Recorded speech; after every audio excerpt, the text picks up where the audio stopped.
My little brother's imaginary friend knew my childhood secrets, and they happened when I was alone.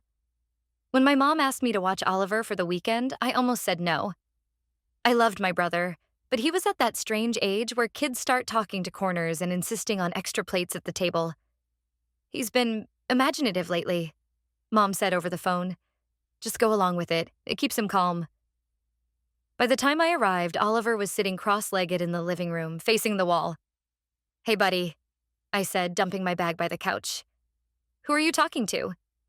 He didn't look at me. Eli. I froze. I hadn't heard that name in years.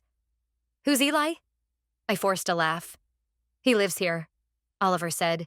He says he missed you. The air in the room felt heavier, like the house exhaled and never breathed back in. When I was Oliver's age, I had an imaginary friend too.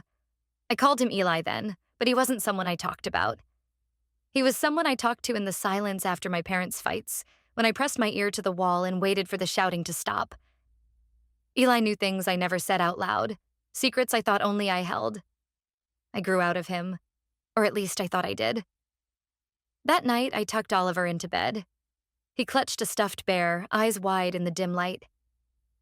Can you leave the door open? He whispered.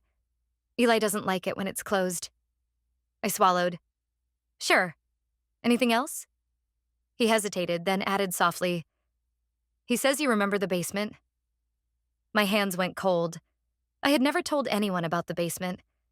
Years ago, I used to sit on the bottom step listening to the washing machine tremble and rattle. I whispered my fears down there so no one could hear, about the shadows moving when nobody walked past, about the cold hand I felt on my shoulder once when every light was on. Oliver? I said carefully. What did Eli tell you?